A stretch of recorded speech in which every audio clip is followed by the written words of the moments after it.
ನಮಸ್ತೆ ಸ್ನೇಹಿತರೆ, ನಾನು ನಿಮ್ಮ ಪ್ರವೀಣ್. ಗುರುಭಕ್ತಿ ಯೂಟ್ಯೂಬ್ ಚಾನಲ್ಗೆ ಸ್ವಾಗತ, ಸುಸ್ವಾಗತ.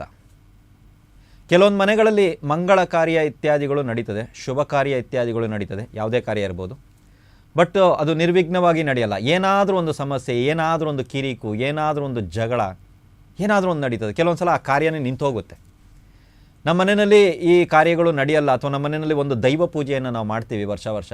ಈ ಪೂಜೆ ನಮ್ಮ ಮನೆಯಲ್ಲಿ ಮಾಡೋಕ್ಕಾಗಲ್ಲ ಗುರುಗಳೇ. ಮಾಡ್ತೀವಿ ಅಂದರೆ ಏನಾದರೂ ಸಮಸ್ಯೆ, ಅಥವಾ ಮಾಡೋದಕ್ಕೆ ಪ್ರಾರಂಭ ಮಾಡಿದಾಗ ಏನಾದರೂ ಒಂದು ಸಮಸ್ಯೆ, ಇದರಲ್ಲೂ ಕೂಡ ಈ ತಂತ್ರ ಪರಿಹಾರ ಬಳಸ್ಬೋದು.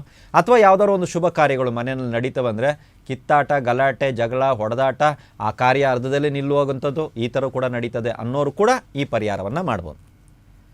ಆ ಮನೆಗೂ ಅಥವಾ ನಡೀತಾ ಇರುವಂಥ ಶುಭ ಕಾರ್ಯಕ್ಕೂ ನಿಮಗೂ ಏನಾದರೂ ಸಂಬಂಧ ಇರಬೇಕು. ಸಂಬಂಧವಲ್ಲದ ವ್ಯಕ್ತಿಗಳು ಈ ಪರಿಹಾರ ಕ್ರಿಯೆಯನ್ನು ಮಾಡಿದ್ರೆ ಕೆಲಸ ಮಾಡಲ್ಲ.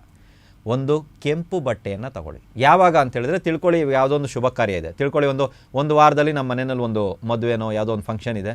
ಏನಾದ್ರು ಕಿರಿಕಾಗುತ್ತೆ, ಅವರು ಬರ್ತಾಯಿದ್ದಾರೆ, ಇವರು ಬರ್ತಾಯಿದ್ದಾರೆ, ಇಬ್ಬರು ಮುಂದೆ ಸೇರಿದಾಗ ಗಲಾಟೆ ಆಗೇ ಆಗುತ್ತೆ. ಅದು ಎಲ್ಲಿ ತನಕ ಬಂದು ನಿಲ್ಲುತ್ತೋ ಗೊತ್ತಿಲ್ಲ ಅಂತ ನಾನೊಂದು ಉದಾಹರಣೆ ಹೇಳ್ತೀನಿ. ಆ ಥರ ಇದೆ, ಒಂದು ವಾರ ಇದೆ ಟೈಮು ಅಂತ ಹೇಳಿದ್ರೆ, ಅಥವಾ ಒಂದು 3 ದಿನ ಟೈಮ್ ಇದೆ ಅಂದಾಗ, ಆ 3 ದಿನ ಮುಂಚೆನೇ ಒಂದು ಕೆಂಪು ಬಟ್ಟೆ ತಗೊಳ್ಳಿ.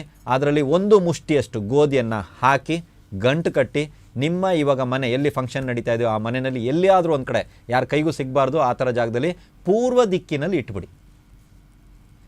ನಿಮ್ಮ ಯಾವುದೇ ಕಾರ್ಯಗಳಿರಲಿ ನಿರ್ವಿಘ್ನವಾಗುತ್ತೆ. ಶುಭ ಕಾರ್ಯ ಇರಲಿ, ಏನೇ ಇರಲಿ ನಿರ್ವಿಘ್ನವಾಗಿ ಆಗುತ್ತೆ. ಇದಾದ ಮೇಲೆ ಏನು ಮಾಡಬೇಕು ಅಂದರೆ, ಆ ಕಾರ್ಯ ಮುಗಿದ ನಂತರ ಆ ಗಂಟನ್ನು ತಗೊಂಡೋಗಿ ಅದರಲ್ಲಿರುವಂಥ ಗೋಧಿನ ತೆಗೆದು ನೀರಲ್ಲಿ ಬಿಟ್ಬಿಡಿ.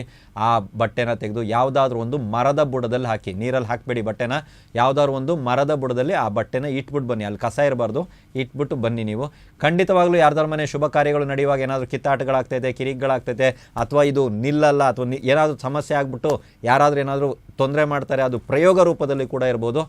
ಏನು ತೊಂದರೆ ಮಾಡಿದ್ರು ಸಹಿತ ಈ ಒಂದು ಸರಳ ಪರಿಹಾರದಲ್ಲಿ ಆ ಕೆಲಸ ಯಾವುದೂ ಅದು ಮಾಡಲ್ಲ. ದಯವಿಟ್ಟು ಈ ಪರಿಹಾರವನ್ನು ಮಾಡಿ ನೋಡಿ. ಚೆನ್ನಾಗಿದೆ ಗುರುಗಳೇ. ದಯವಿಟ್ಟು ನನ್ನ ವಿಡಿಯೋವನ್ನು ಶೇರ್ ಮಾಡೋದನ್ನು ಮರಿಬೇಡಿ. ಮೇ ಬಿ ಯಾರಿಗಾದರೂ ಇದರ ಅವಶ್ಯಕತೆ ಇರಬಹುದು. ಸೊ ಆದಷ್ಟು ನಮ್ಮ ವಿಡಿಯೋಗಳನ್ನು ಶೇರ್ ಮಾಡಿ. ಯಾರಾದರೂ ಸಬ್ಸ್ಕ್ರೈಬ್ ಆಗಿಲ್ಲ ಅಂದರೆ ದಯವಿಟ್ಟು ನಮ್ಮ ಚಾನಲ್ನ ಸಬ್ಸ್ಕ್ರೈಬ್ ಮಾಡಿ. ಅದೇ ರೀತಿ ಕೊಡ್ತಾ ಇರುವಂಥ ವಿಷಯಗಳು ಚೆನ್ನಾಗಿದೆ ಅಂದರೆ ಒಂದು ಕಮೆಂಟ್ಸು, ಒಳ್ಳೆ ಕಮೆಂಟ್ಸ್ನ ಹಾಕಿ. ಅದ್ರ ಜೊತೆ ಒಂದು ಲೈಕ್ನ ದಯವಿಟ್ಟು ಕೊಡೋದಕ್ಕೆ ಮರಿಬೇಡಿ. ಎಲ್ರಿಗೂ ಒಳ್ಳೆಯದಾಗಲಿ.